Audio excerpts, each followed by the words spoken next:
Hello student, welcome back to my channel Samrat academy. Student, ये video class 10th Hindi के लिए सबसे ज्यादा इंपॉर्टेंट है। आज वीडियो में बताने वाला हूं कि 2024 में जो हिंदी का वायरल पेपर जो आने वाला है, वो वायरल पेपर का मैं आप लोगों को सलूशन बताने वाला हूं। देखो पेपर कैसा आएगा, इस बार थोड़ा सा चेंजिंग किया गया, कुछ टॉपिक को एक्स्ट्रा जोड़ा गया है, ठीक है। और साथ ही साथ पेपर सरल आएगा या कठिन आएगा, आज की वीडियो में आप लोगों को बताने वाला हूं। और इस पेपर का मैं विद सलूशन पूरा नहीं बताने वाला हूं, ताकि पूरा का पूरा पेपर आप समझ पाओ, ठीक है। इसलिए मैं पूरा का पूरा पेपर आप लोगों को बताने वाला हूं। पूरा का पूरा पेपर आप लोग समझ लो अच्छे तरीके से। यही पेपर देखो मॉडल पेपर है आप लोगों का सत्र 2023-2024 का। तो 2024 वालों के लिए क्लास 10th में जितने बच्चे हैं उनके लिए वीडियो बहुत ज्यादा इंपॉर्टेंट है। हिंदी का ये पेपर आप लोगों को देखने को मिलेगा एग्जाम में, इससे बहुत सारे क्वेश्चन आपके एग्जाम में आने वाले हैं। तो पूरा का पूरा इस पेपर को समझ लो। और ये पेपर मेरे प्यारे बच्चों 70 नंबर का ये पेपर पूछा जाएगा आपके एग्जाम में, ठीक है। 3 घंटे 15 मिनट का समय आप लोगों को दिया जाएगा इस प्रश्न पत्र को हल करने के लिए। और यहाँ पे कुछ निर्देश दिया गया है, जैसा निर्देश मैं आपको पढ़ के बताता हूं। पहला दिया है कि प्रारंभ के 15 मिनट परीक्षार्थियों को प्रश्न पत्र पढ़ने के लिए निर्धारित है। 15 मिनट आपको दिया जाएगा इस पेपर को पढ़ने के लिए। इसके बाद कह रहा है कि प्रश्न पत्र 2 खंड है, खंड अ और खंड ब में विभाजित है। 2 खंडों में विभाजित है, खंड अ और खंड ब में। तीसरा है कि प्रश्न पत्र खंड अ में बहुविकल्पीय प्रश्न है, जिसमें सही विकल्प का चयन करके OMR शीट पर नीले अथवा काले बॉल पॉइंट पेन से सही विकल्प वाले गोले को पूर्ण रूप से काला करना है। कह रहा है कि खंड अ में बहुविकल्पीय प्रश्न है, 20 बहुविकल्पीय प्रश्न रहेंगे, जिनका उत्तर आपको OMR शीट पे देना होगा, यहाँ पे बोला है। और नीले पेन से या आप काले बॉल पॉइंट से आप इसको रंग सकते हो, जेल वाला पेन नहीं चलेगा। इसके बाद चौथा है, खंड अ में बहुविकल्पीय प्रश्न है तो प्रत्येक प्रश्न के लिए 1 अंक निर्धारित है। मतलब बहुविकल्पीय प्रश्न जो है एक प्रश्न 1 अंक के लिए है। इसके बाद OMR शीट पर उत्तर अंकित किए जाने के पश्चात उसे काटे नहीं तथा इरेजर एवं व्हाइटनर आदि का प्रयोग न करें। कह रहा कि एक बार जो आपने गोले को रंग दिया तो आपने रंग दिया, उसको गलत नहीं करना है। न तो आपको इरेजर से उसको मिटाना है, न तो व्हाइटनर से इसका प्रयोग करके आपको इसको मिटाना है। एक बार जो आपने रंग दिया रंग दिया। इसके बाद कह रहा है कि प्रत्येक प्रश्न के सम्मुख उनके निर्धारित अंक दिए गए हैं। हर एक प्रश्न के आगे बताया गया है आपको कि यह प्रश्न कितने नंबर का है। चलिए यहां से स्टार्ट होता है। देखो पूर्णांक 20 नंबर का बहुविकल्पीय प्रश्न है। बहुविकल्पीय प्रश्न खंड अ यहां से स्टार्ट होता है। देखो पहला प्रश्न मेरे प्यारे बच्चों यह है कि बाबू गुलाब राय किस युग के लेखक हैं। तो बाबू गुलाब राय किस युग के लेखक हैं? ऑप्शन ए भारतेंदु युग, ऑप्शन बी यहाँ पे दिया है द्विवेदी युग, ऑप्शन सी शुक्ल युग और ऑप्शन डी दिया है यहाँ पे शुक्लांतर युग। तो इसका राइट आंसर हो जाएगा मेरे प्यारे बच्चों शुक्ल युग। बाबू गुलाब राय किस युग के लेखक है? शुक्ल युग के लेखक है। सी वाला ऑप्शन सही हो जाएगा। इसके बाद क्वेश्चन दूसरा है, चिंतामणि किस विधा की रचना है? ऑप्शन ए निबंध, ऑप्शन बी कविता, ऑप्शन सी नाटक और ऑप्शन डी क्या है? कहानी। तो चिंतामणि किस विधा की रचना है मेरे प्यारे बच्चों? तो निबंध विधा की रचना है। ए वाला ऑप्शन क्या हो जाएगा? राइट आंसर हो जाएगा। इस जितने ऑब्जेक्टिव क्वेश्चन आपको तैयार करना है, इससे बहुत सारे क्वेश्चन आपके एग्जाम में आने वाले हैं। प्रश्न तीसरा है, गबन। गबन किसकी रचना है? Option A Premchandra ji, option B Jaishankar Prasad ji, option C Nirala ji और ऑप्शन डी हरिकृष्ण प्रेमी जी। तो गबन किसकी रचना है? तो मुंशी प्रेमचंद्र जी की रचना है। ऑप्शन ए जो है राइट आंसर हो जाएगा, मुंशी प्रेमचंद्र। आगे बात करें प्रश्न नंबर चौथा, शुक्ल युग की समय अवधि है। तो शुक्ल युग की समय अवधि कितनी मानी जाती है? 1936 से लेकर 1943 तक की, ऑप्शन बी 1919 से लेकर 1938 तक, ऑप्शन सी 1900 लेकर 1918 तक, कि उपयुक्त में से कोई नहीं। तो इसका राइट आंसर हो जाएगा मेरे प्यारे बच्चों ऑप्शन बी। शुक्ल युग की जो समय अवधि मानी जाती है 1919 से लेकर 1938 तक मानी जाती है। इसके बाद देखो पांचवा प्रश्न है, नीड का निर्माण फिर किस विधा की रचना है? ऑप्शन ए जीवनी, ऑप्शन बी आत्मकथा, ऑप्शन सी साक्षात्कार भेंटवार्ता, ऑप्शन डी रेखा चित्र। तो मेरे प्यारे बच्चों नीड का निर्माण फिर किस विधा की रचना है? तो ऑप्शन बी आत्मकथा विधा की रचना है। बी वाला ऑप्शन सही हो जाएगा। तो प्रश्न नंबर 5वां हो गया। प्रश्न नंबर 6 देखते हैं। देखो प्रश्न नंबर 6 है, प्रिय प्रवास किस युग की रचना है? तो प्रिय प्रवास किस युग की रचना है? चलिए ऑप्शन देखते हैं। तो प्रिय प्रवास किस युग की रचना है? ऑप्शन ए द्विवेदी युग, ऑप्शन बी भारतेंदु युग, ऑप्शन सी प्रगतिवादी युग और ऑप्शन डी यहाँ पे क्या है छायावादी युग। तो मेरे प्यारे बच्चों इसका राइट आंसर हो जाएगा ऑप्शन ए द्विवेदी युग। ठीक है, पहला वाला ऑप्शन सही हो जाएगा। इसके बाद देखो अगला प्रश्न, प्रश्न नंबर 7वां। देखो प्रश्न नंबर 7वां क्या है? मधुशाला किसकी रचना है? तो मधुशाला किसकी रचना है? Option A Ramdhari Singh Dinkar, option B Hariaudh, option C Harivansh Rai Bachchan ji, option D Sumitranand Pant. ठीक है, तो हरिवंश राय बच्चन जी के है। मधुशाला किसकी रचना है? हरिवंश राय बच्चन जी। सी वाला ऑप्शन सही हो जाएगा। इसके बाद देखो प्रश्न नंबर 8वां, भारत भारती किसकी रचना है? ऑप्शन ए Siyaram Sharan Gupt, option B Maithili Sharan Gupt, option C Jaishankar Prasad, option D Mahadevi Verma. तो भारत भारती किसकी रचना है? तो ऑप्शन बी मैथिली शरण गुप्त की रचना है। बी वाला ऑप्शन क्या हो जाएगा? बिल्कुल राइट आंसर हो जाएगा। देखो प्रश्न नंबर 9, आधुनिक काल कब से कब तक है? आधुनिक काल की समय अवधि कितनी मानी जाती है? सन 1843 से अब तक, कि 1643 ईस्वी से 1843 तक, कि 1918 से लेकर 1936 तक, कि 1936 से लेकर 1943 तक। तो आधुनिक काल की समय अवधि मानी जाती है ऑप्शन नंबर ए सन 1843 से लेकर अब तक। ठीक है, चलो प्रश्न नंबर 10वां, मतीराम किस युग के कवि हैं? तो मतीराम किस युग के कवि हैं? आधुनिक काल के, कि आदि काल के, कि भक्ति काल के, कि रीति काल के? तो देखो मतीराम किस युग के कवि हैं? तो वह है रीति काल के। ऑप्शन डी वाला जो है राइट आंसर हो जाएगा, रीति काल के। इसके बाद देखो प्रश्न नंबर 11, हास्य रस का अस्थाई भाव है।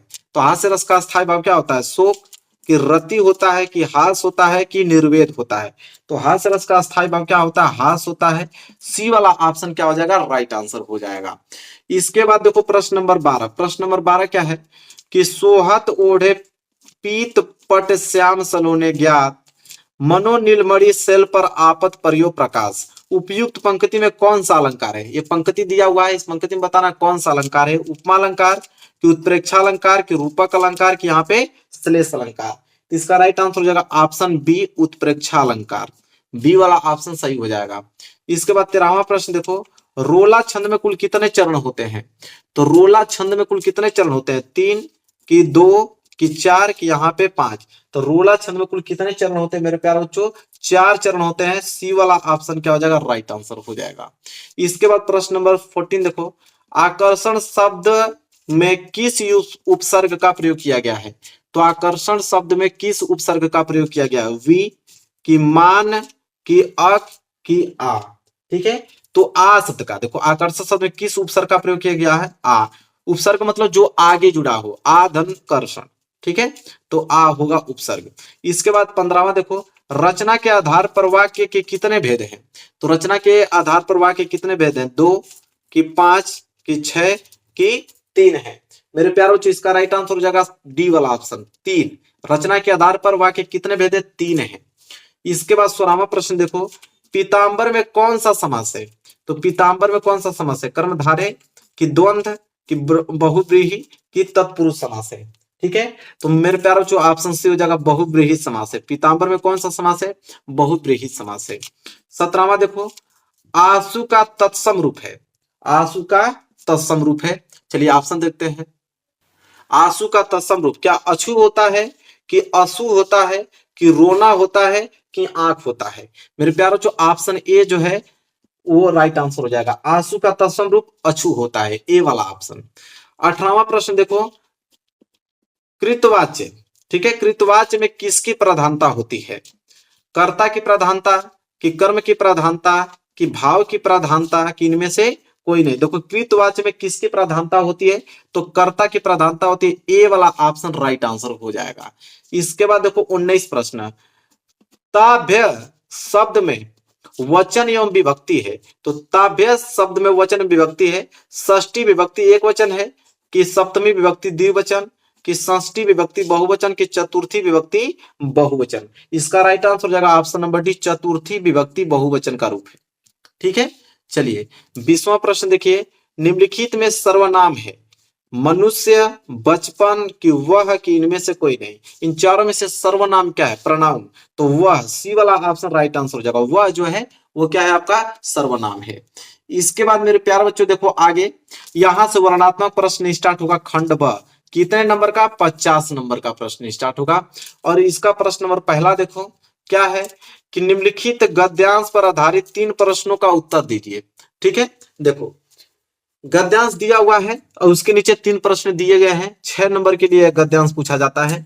लिखा है कि यह कोई बात नहीं है कि एक स्वभाव और रुचि लोगों में ही मित्रता हो सकती है। देखो मित्रता का जिक्र कर दिया ना, तो मित्रता हो सकती है, समाज में विभिन्नता देखकर लोग एक दूसरे की ओर आकर्षित होते हैं। तो देखो मित्रता दे दिया तो तुम लोग समझ जाओ कि मित्रता चैप्टर से लिया गया है। मित्रता जैसे बोला, अब समझ लो कि मित्रता चैप्टर से। और इसके जो लेखक हैं वो कौन है मेरे प्यारे बच्चों? आचार्य रामचंद्र शुक्ल जी हैं। लेखक कौन है? आचार्य रामचंद्र शुक्ल जी। इसके नीचे देखो 3 प्रश्न है। पहला, उपयुक्त गद्यांश का संदर्भ लिखो। देखो संदर्भ में क्या होता है कि किस चैप्टर से लिया गया है और इसके लेखक कौन है। तो किस चैप्टर से लिया गया? देखो मित्रता चैप्टर से लिया गया है। इसके लेखक कौन है? आचार्य रामचंद्र शुक्ल जी हैं। देखो गद्यांश हो गया, 2 नंबर मिल जाएगा। इसके बाद है गद्यांश के रेखांकित की व्याख्या। देखो यहां से लेकर यहां तक अंडरलाइन किया गया है, इसका हमें व्याख्या बताना है। तो देखो जहां तक अंडरलाइन किया गया है उसको पढ़कर आगे कुछ ना कुछ और जोड़कर उसमें लिख दोगे, व्याख्या भी आपका कंप्लीट हो जाएगा, 2 नंबर मिल जाएगा। इसके बाद लेखक के अनुसार समाज में विभिन्नता देखकर लोग एक दूसरे की ओर क्यों आकर्षित होते हैं।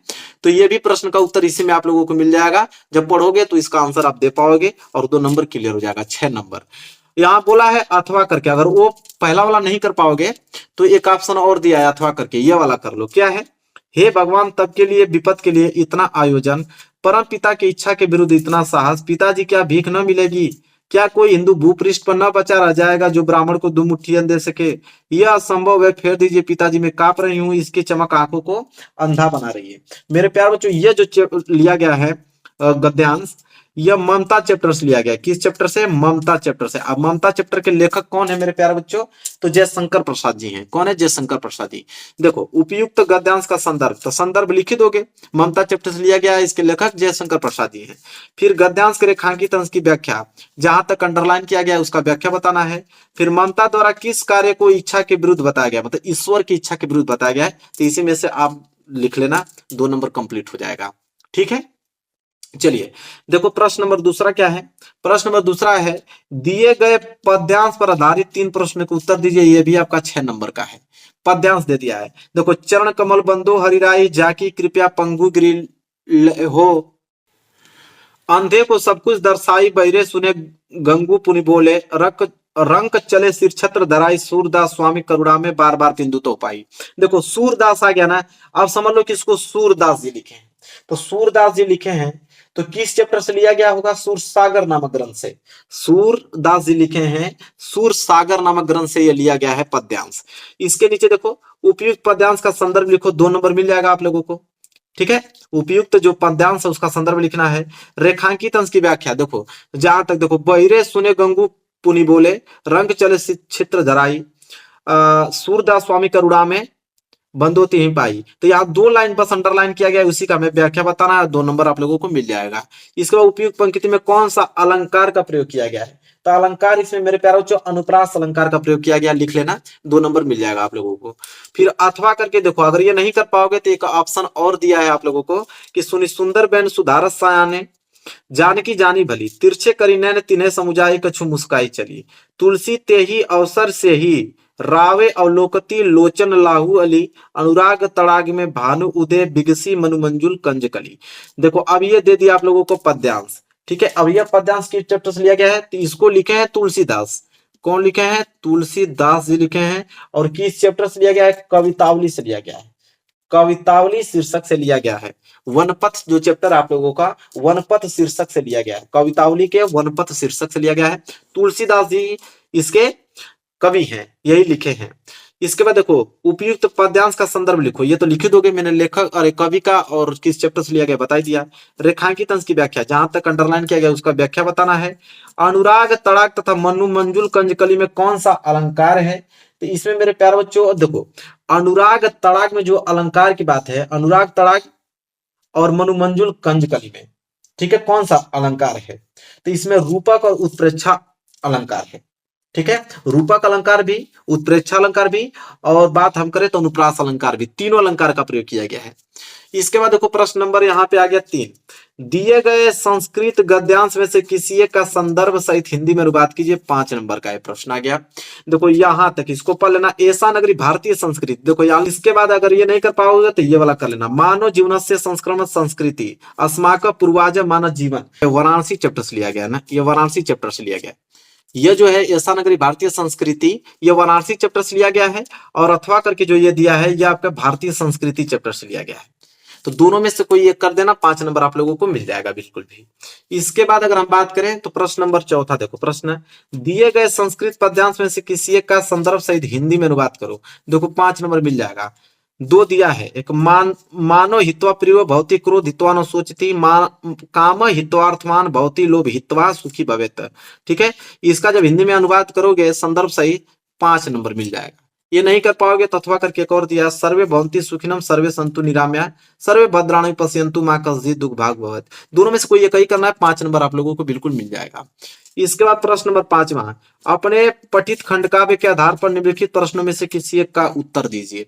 यह प्रश्न 3 नंबर का। खंड काव्य आ गया, देखो बहुत सारा खंड काव्य दिया हुआ है। मुक्ति दूत दिया हुआ है, ज्योति जवाहर दिया हुआ है, मेवाड़ मुकुट, अग्र पूजा, जैव सुबास, मातृभूमि दिया हुआ है, कर्ण दिया हुआ है, कर्मवीर दिया हुआ है, तुमुल दिया है। मेरे प्यार बच्चों इसमें से कौन सा करना है? जिला वाइज आता है, जिला वाइज। आप जिस डिस्ट्रिक्ट से हो आपके डिस्ट्रिक्ट में अलग खंड काव्य आता है। हर एक डिस्ट्रिक्ट का अलग अलग खंड काव्य दिया होता है। अपने किताब में क्वेश्चन बैंक में देख लेना कि आप किस डिस्ट्रिक्ट से हो तो कौन सा आपका खंड काव्य पढ़ना पड़ेगा, वही याद करके जाना, वही लिखना। ठीक है, इसके बाद देखो प्रश्न नंबर 6, दिए गए लेखकों में से किसी एक का जीवन परिचय लिखते हुए उनकी प्रमुख रचना का उल्लेख कीजिए। 5 नंबर।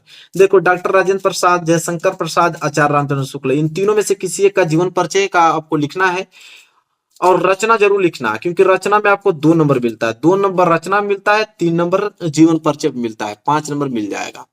इसके बाद प्रश्न नंबर 6 का ख, दिए गए कवियों में से किसी एक का जीवन परिचय देते हुए उनके प्रमुख रचना का उल्लेख कीजिए। कवि का गया, यह भी 5 नंबर का है। कवि में है गोस्वामी तुलसीदास, सुमित्रानंद पंत, महाकवि सूरदास। इन तीनों में से किसी एक का जीवन परिचय लिखना है रचना सहित, तब जाके 5 नंबर मिलेगा। इसके बाद देखो प्रश्न नंबर 7वां, अपनी पाठ्य पुस्तक में से कंठस्थ कोई एक श्लोक लिखिए जो इस प्रश्न पत्र में ना आया हो। श्लोक आपको लिखना है, 2 नंबर आपको मिल जाएगा जो इस प्रश्न पत्र में ना आया हो। इसके बाद 8वां, निम्नलिखित में से किन्हीं 2 प्रश्नों का संस्कृत में उत्तर दीजिए। देखो भारतीय संस्कृते मूलम किम अस्ति, ये पहला है। इसके बाद पुरुराजा क आसीत, तीसरा है चंद्रशेखरा क आसीत, चौथा वीर केन पूजते। 4 दिया है, 4 में से किन्हीं 2 का उत्तर देना है, और 1 नंबर के हिसाब से आपको 2 नंबर मिल जाएगा। ठीक है, चलिए प्रश्न नंबर 9, निम्नलिखित में से किसी एक विषय पर निबंध लिखिए। देखो पर्यावरण संरक्षण के उपाय, आतंकवाद कारण एवं निवारण, जनसंख्या लाभ, नारी शक्तिकरण। अब इनमें से किसी एक पे निबंध लिखना है, 7 नंबर मिल जाएगा। मेरे चैनल पे बहुत सारे निबंध, ट्रिक लिखने का, निबंध बेहतरीन लिखने का सब कुछ अपलोड है, वीडियो आप सर्च करके देख लेना। ठीक है, 7 नंबर का निबंध आपका कंप्लीट हो जाएगा। प्रश्न 10वां है, अपनी विशेष रुचियों का उल्लेख करते हुए अपने मित्र को एक पत्र लिखिए, 4 नंबर के लिए। ठीक है, तो पत्र लिखना है, या तो वो नहीं कर पाओगे तो एक और पत्र दिया हुआ है कि उत्तर प्रदेश रेलवे को एक शिकायती पत्र लिखिए जिसमें टिकट निरीक्षक द्वारा किए गए अभद्र व्यवहार का उल्लेख हो। ठीक है, दोनों में से कोई एक पत्र लेखन करना है, 4 नंबर आपको मिल जाएगा। तो मेरे प्यारे बच्चों, इस पेपर को मैंने पूरा का पूरा आप लोगों को एनालिसिस करके बता दिया। ये पेपर बहुत ज्यादा इंपॉर्टेंट है, इससे बहुत सारे क्वेश्चंस आपके एग्जाम में आने वाले हैं, तो इनको जरूर तैयार कर लेना। एक वायरल पेपर है मेरे प्यारे बच्चों, वीडियो को जरूर लाइक कर देना। चैनल पे नए हो तो चैनल को जरूर सब्सक्राइब कर लेना। चलिए मिलेंगे नेक्स्ट वीडियो में, तब तक के लिए धन्यवाद।